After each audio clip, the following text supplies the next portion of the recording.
계속적으로 이 40장 이후에 회복의 메시지를 함께 듣게 됩니다. 우리 40장의 메시지를 한번 잠깐 정리를 해보겠습니다.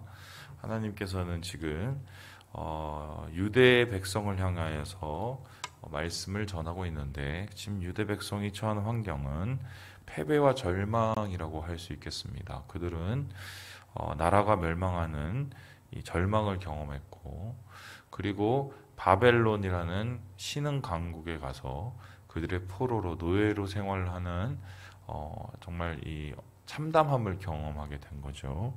이 속에서 주님께서 그들을 향한 이 위로의 메시지는 내가 너희를 위로한다.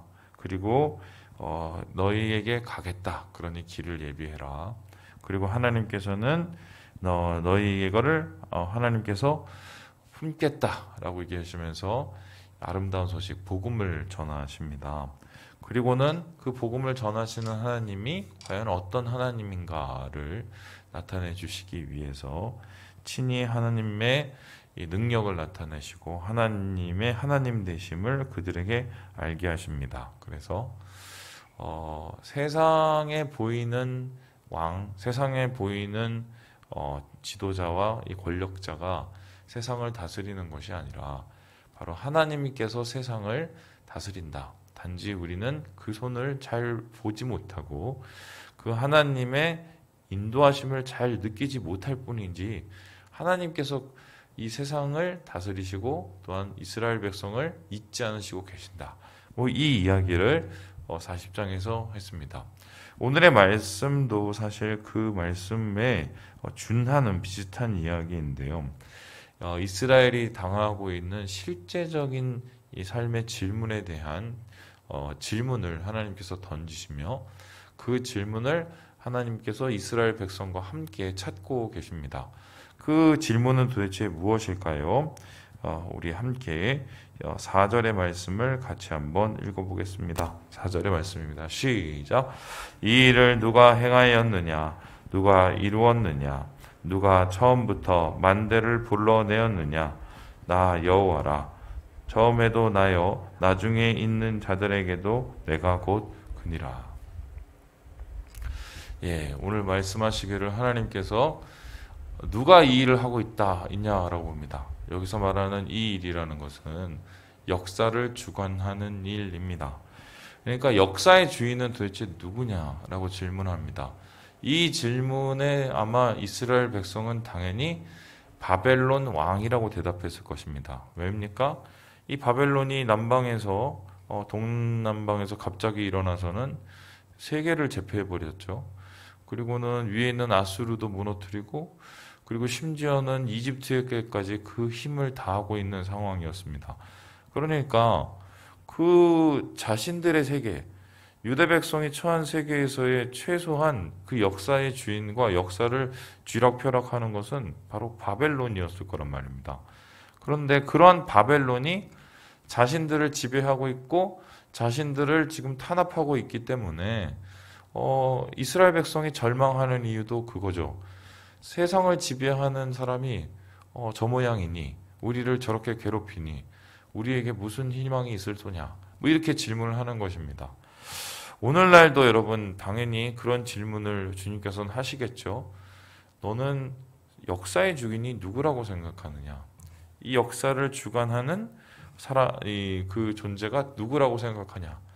아마 오늘날 이 질문을 많은 사람에게 던져본다면 아마 미국이라고 하는 사람도 있을 것이고, 그렇다면 미국을 이 쥐락펴락하는 존재는 누구냐 했을 때 대통령이라고 하는 사람도 있을 것이고, 그럼 미국 대통령을 쥐락펴락하는 사람들은 누구냐 했었을 때 아마 유대인을 얘기할 가능성이 많습니다. 왜냐하면 유대 자본과 소위 말해서 돈 있는 사람, 우리가 잘 아는 그 소위 말해서 그 재벌들, 엄청난 그 부호들이 대부분 유대인 가문이거든요.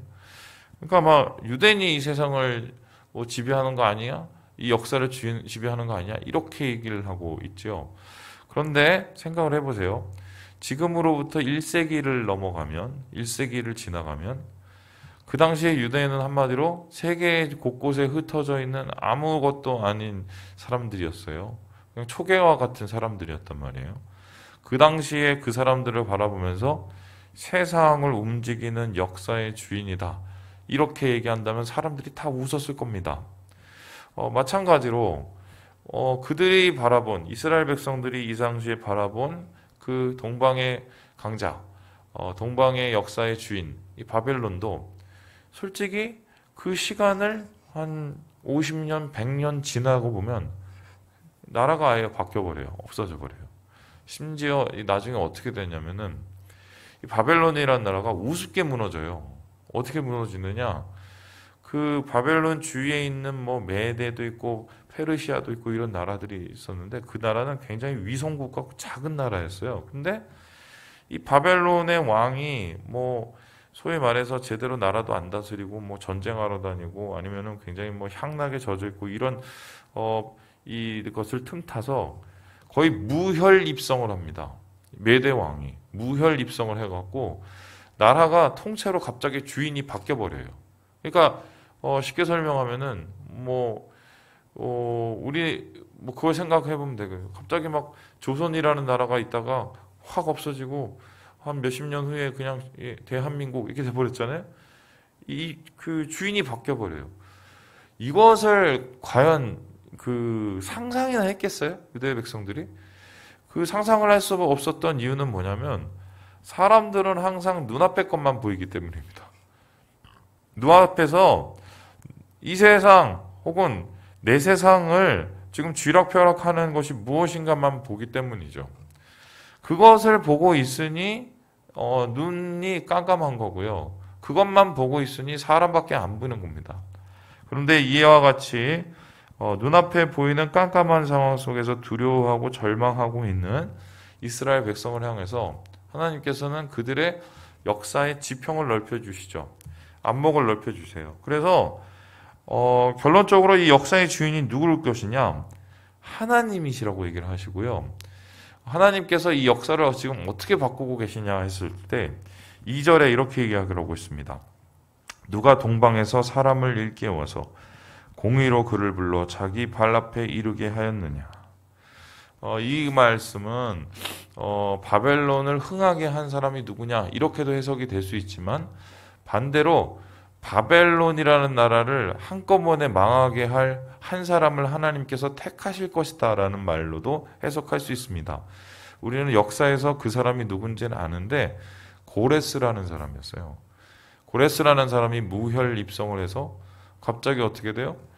나라가 바뀌고 그 고레스가 한 일이 뭡니까?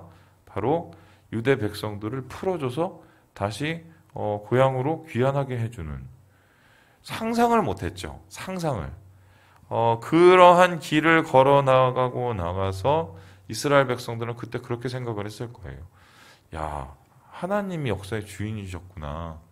세상이 그렇게 주인과도 같은 그 바벨론을 한순간에 무너뜨리실 수 있는 게 하나님이시구나라는 것을 그가 깨닫게 되었던 것입니다. 그래서요, 우리는 이 질문을 지금도 계속적으로 던져야 돼요. 세상의 주인, 이 세상을 역사를 움직이는 주인이 누구냐라고 질문하시는 하나님의 질문에 하나님이시라는 그러한 고백을 하는 것이 바로 신앙이고요. 그러한 역사의식을 가지고 살아가는 그리스도인만이 세상을 두려워하지 않습니다.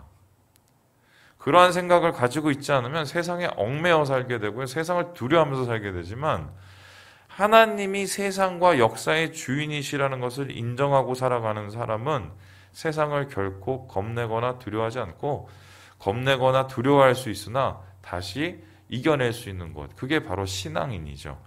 두 번째로 하나님께서는 이스라엘 백성에게 이렇게 질문을 하고 계시는데요. 우리 함께 우리 9절의 말씀을 같이 한번 읽어보겠습니다. 9절입니다. 시작. 내가 땅 끝에서부터 너를 붙들며 땅 모퉁이에서부터 너를 부르고 내게 이르기를 너는 나의 종이라 내가 너를 택하고 싫어하여 버리지 아니하였다 하였노라. 오늘 하나님께서는 이스라엘에게 두 번째 질문하시는데 이 땅의 주인, 역사의 주인이 누구냐라고 질문함과 동시에 두 번째로는 너희들의 주인이 누구냐고 물어봐요. 이스라엘의 주인이 누구냐고 물어봅니다. 이 질문에 대해서 이스라엘은 어떻게 대답했을까요? 우리 주인님이요. 우리 집 지금 주인님. 내가 지금 노예 생활하고 있으니까. 아니면은 뭐 다니엘 같은 상황에 처해 있는 사람들은 어떻게 했을까요? 궁중의 주인 누구예요? 바로 왕, 바벨론 왕. 이렇게 얘기했을 가능성이 큽니다. 뭐 오늘날도 비슷하죠. 너희의 주인은 누구냐라고 했었을 때 우리는 대한민국이기 때문에 자유민주주의 국가죠. 그러니까 주인이 없는 거죠. 우리가 주인이죠, 스스로. 뭐 이렇게 얘기를 하겠지만 예를 들어서 북한 같은 경우를 봅시다. 뭐 당연히 뭐 그 북한 주인은 누군지 우리 뻔히 알잖아요. 우리도 사실 우리가 주인인 것처럼 얘기를 하지만 실상에 우리 주인은 많은 경우에 보면 돈이죠. 돈 있는 사람이 장땡이고 돈 있는 사람이 주인입니다.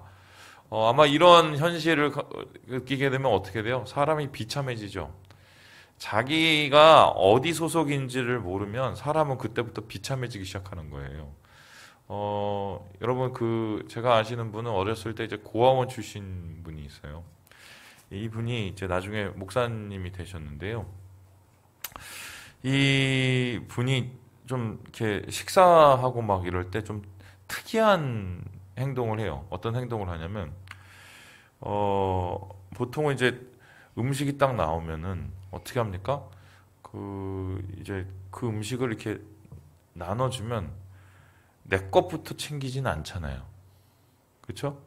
예를 들어서 빵이 막 한 10개가 있어요. 근데 사람이 한 12명이야.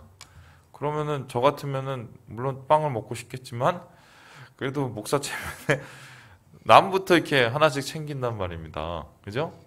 이분은 자기 거를 먼저 챙겨요.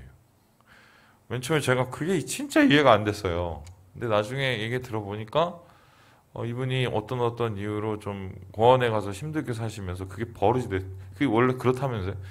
이 소속이 불분명하고 그래서 자기가 살아나는 그 생존의식이 강하게 되면 사람은요 그런 행동들이 잘 안 변하나 봐요. 저희도 뭐 그런 행동들이 있겠죠. 자기 소속이 누구냐가 사실 중요하죠. 그거는 어디에 가도 자기의 명함이기 때문인데요. 이렇게 완전히 주인을 잃어버리고 소속을 잃어버리고 세상 속에서 초기와 같이 방황을 하고 있는 이스라엘 백성을 향해서 주님은 뭐냐면 너는 나의 종이라고 분명히 이야기하고 있습니다. 그래서 8절을 보니까요. 너는 나의 종이자 나의 벗 자손의 자손이다. 그러니까 한마디로 하나님이 정확하게 그들에게 지금 정의하고 있는 것은 너네는 내 거다. 너네는 내 소유다.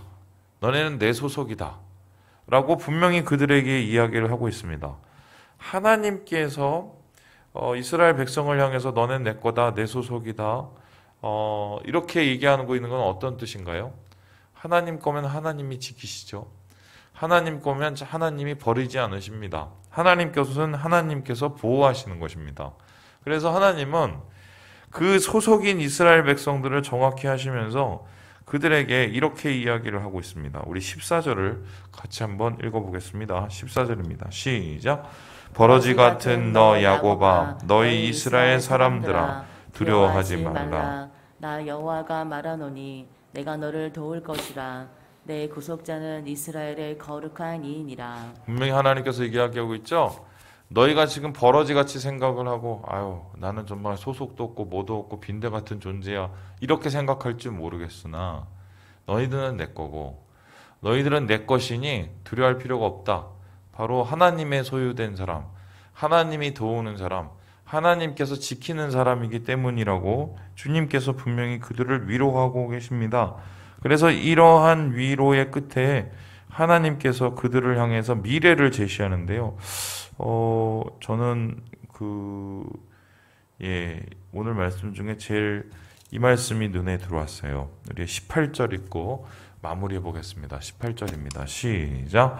내가 헐벗은 산에 강을 내며 골짜기 가운데에 샘이 나게 하며 광야가 못이 되게 하며 마른 땅이 샘 근원이 되게 할 것이며. 헐벗은 산에 강을 낸다. 광야가 못이 되게 한다.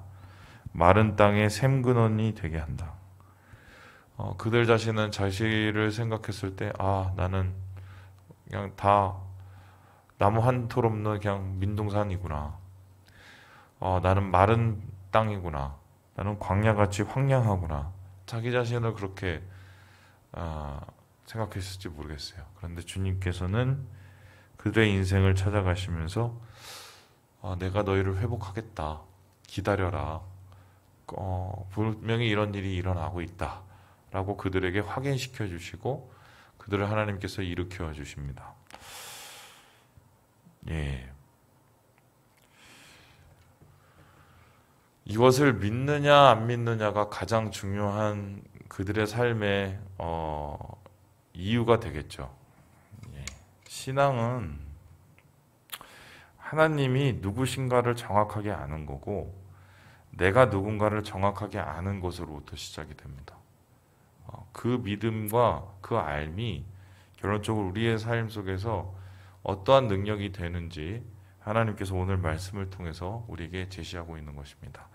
우리 하나님의 소유라는 것 기억하시고 하나님이 이 세상을 주관하신다는 것을 기억하셔서 절대로 쫄지 마시고요. 절대로 낙심치 마시고요. 하나님께서 회복시킬 것을 바라보며 오늘 하루를 승리하시는 우리 모든 형제 자매들 되시길 주님의 이름으로 축원합니다.